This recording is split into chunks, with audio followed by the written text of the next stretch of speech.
Hi and welcome. This presentation is brought to you by Jasmine, Sajad, Raneem and Hanan. Through collaboration and through thorough research, we bring to you our board game, Misconceptions of Aboriginal Truths and Myths.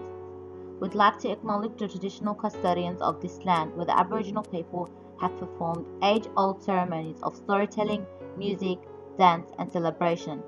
We acknowledge and pay respect to the elders past and present, and we acknowledge those of the future, for they will hold the memories, traditions and hopes of Aboriginal Australians. We must always remember that under the concrete and asphalt this land is, was and always will be traditional Aboriginal land.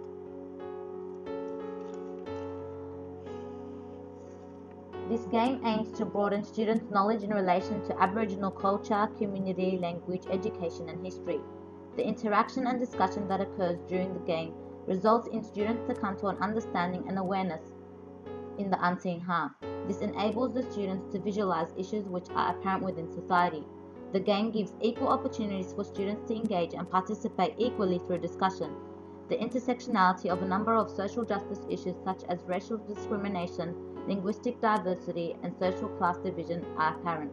These social justice issues, which are incorporated within the game's questions, lead for students to discuss and understand the dominant discourse in order to broaden the awareness on social justice issues. Pedagogical outcome. The theorists Durkheim and Foucault have influenced the production of the game, and their theories will be used to analyze the social justice issues which are reflected in the game. How to play. The number of players needed is between 2 to 5. Roll the dice and move your figure on the white stepping stone. Once you land on a stepping stone with an Aboriginal symbol, you are then asked a question in relation to the category on which you have landed. These categories include education, culture, community, language, and history. If you answer correctly, you are able to move 5 steps front, and if you answer incorrectly, you miss a turn. In this analysis, theoretical frameworks reflecting Durkheim's functionalist theory and Foucault's post-structuralism political theory is explored. Power structures are formulated as a result of prejudice and bias towards Aboriginal students. The idea that they are less of intelligence means that non-Aboriginal students are smarter by the merit of their race. This is entirely an unfair judgment, but still occurs because of misconceptions towards Aboriginal students as lacking intellect and lacking interest in education. The power begins to fall in the hands of the teacher, who would probably spend more time with non-Aboriginal students as they are viewed as being more intelligent. Although race and class is a social construct, it remains prevalent in all aspects of society. Thus, the policies and procedures within societal discourses and the education system are currently present and impacting Indigenous education. The critical theory states that students also develop an awareness of their own misconceptions towards race and class of Aboriginal people's lives. This not only reinforces attitudes and the stigma created within social inequalities, but also allows one to understand the power of each individual's role that initiates misconceptions.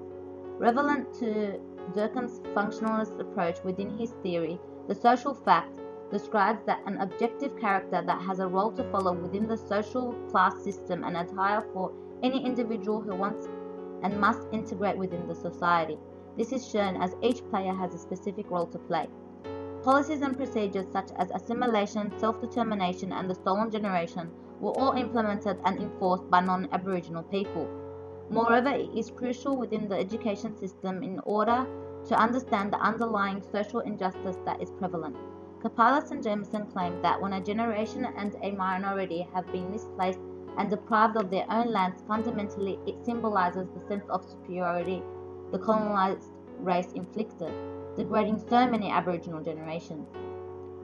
The curriculum. This resource allows social awareness that creates empathy towards the power of truth and myth towards Aboriginal people. It further creates the understanding towards the power of language and words that impact Aboriginal people and the stigma associated with Aboriginal truth and myth, developing intercultural understanding as well as providing a diverse window of open conversation. This game is a useful resource as Aboriginal and Torres Strait Islander histories and cultures is one of the cross-curriculum priority, and it is shown that the game has a set of organizing ideas which reflects the essential knowledge and understanding and skills for the priority which is being covered.